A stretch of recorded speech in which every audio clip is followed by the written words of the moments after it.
Nothing like a microphone in front of you when all you can see is black. Okay, I'm gonna try a little bit. Here we go. First of all, I have to speak to my Jason. Jason, I'm doing family stuff, by the way, since they're all here. Jason, I want to apologize to you. I owe you a major apology. My Jason went to camp a whole summer, and toward the end of the summer, the phone rings. Hi, Mrs. Solomon, is Mark there? Mark? Mark? I said, there's no Mark here. Yes, there is. You have a son here named Mark. Anyway, I later found out, or the end of the conversation, that my Jason, all summer long, decided he was going to be Mark.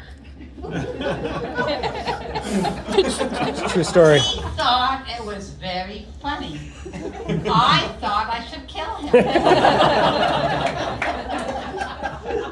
And then there's my youngest, and Jeremy, I'm going to embarrass you. I apologize, but this is just too funny, and I can't help it. So if you never talk to me again, I'll forgive you maybe. My dad did business in the house, and he had a room full of businessmen in the house. Now, in fairness to Jeremy, he was only 2 or 3 years old. He would not do this again.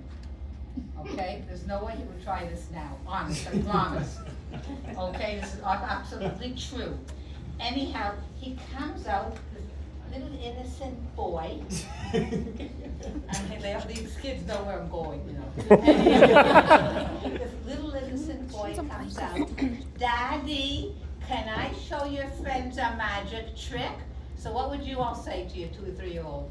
You'd say yes. And nobody would say no. So he goes, okay, everybody, you watch. Next thing you know, he pulls down his pants. Why are you putting down your pants? Wait, Mommy, it's going to be funny. Pulls down his underwear, spreads his legs, touches teeny tiny little dingling, and plays with it. Look, it grows.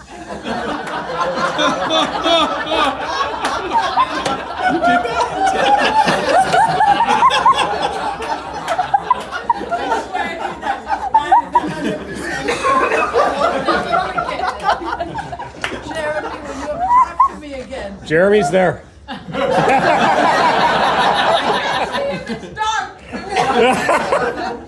And then there was my late mother. Now, I didn't get too many laughs before because I thought it was being offensive. But sometimes it's fun to laugh at things that maybe are not laughable. So I'm going to do it anyway.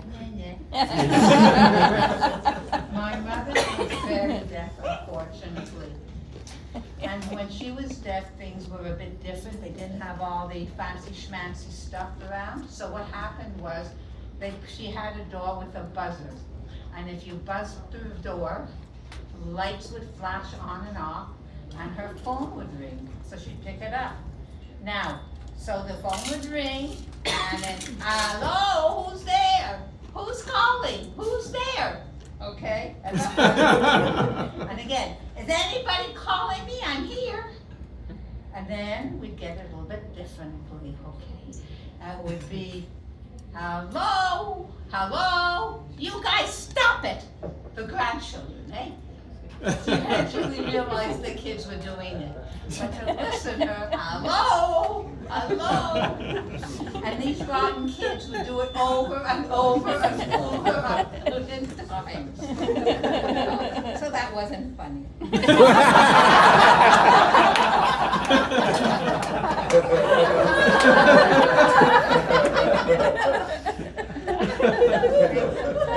Now we had, who was going to jump out the window on the 4th floor in the house?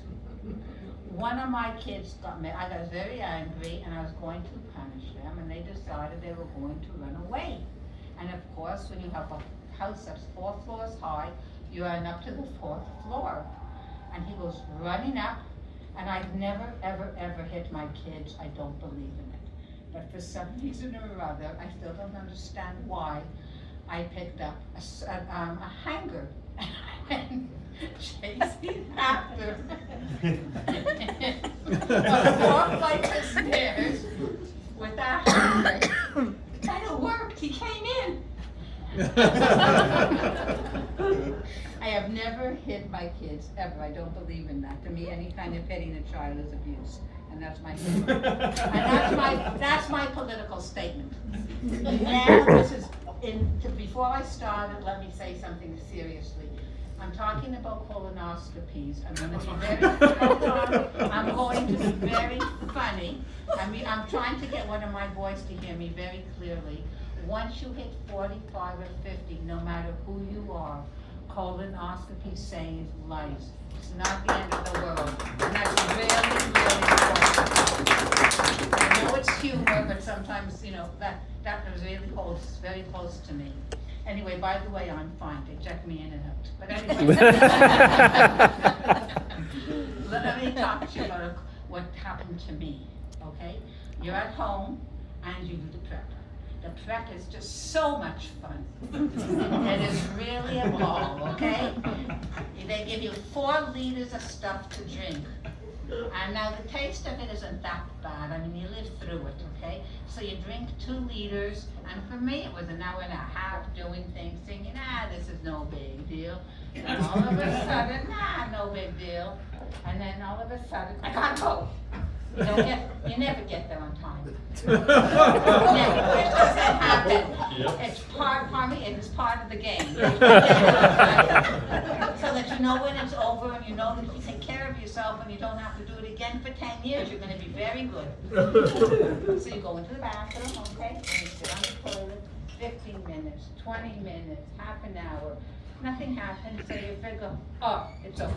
You get off the toilet, you go into the kitchen to do something. Better get back there. That goes on for about 2 hours, okay? So this is wonderful. You bring a book, sometimes a book gets a bit dirty. You read it anyway, you're not going to throw it out, right? Okay, you're not going to do it. So that's fine. So then this is over. Yay! 5 hours later, you gotta do it again. Another 2 stinks.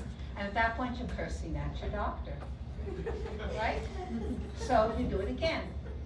You're doing the same old stuff, sitting in the toilet, getting off the toilet, getting on the toilet. Then the exciting part happens. It's your turn. So they come and they take you into the room, and they look at you, and he says, "Hello, Mrs. Solomon." I said, "Hello, Dr. Chatterjee." He said, "Would you like to be put to sleep?" I said, "Absolutely." So he puts me to sleep, and that's fine, and I get up, and I say, "So I'm not going to have any more accidents?" He said, "Absolutely not. You're clean, you're fine."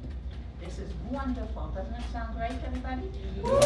Yeah, I was thrilled. That's why I clapped. You may not clap when I'm done, so you may as well do it now. Anyway, so I went into the hall. I went to change. I'm all dressed. I'm about to walk into the hall, and I'm looking behind me, and something's coming down my leg. I look and you'll forgive me, there was a string of shit following me down the street. I swear. And you know what? I didn't clean it up.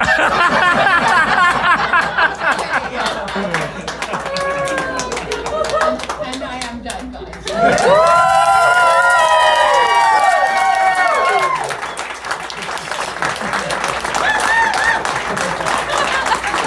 Keep it going for Brian and Solomon.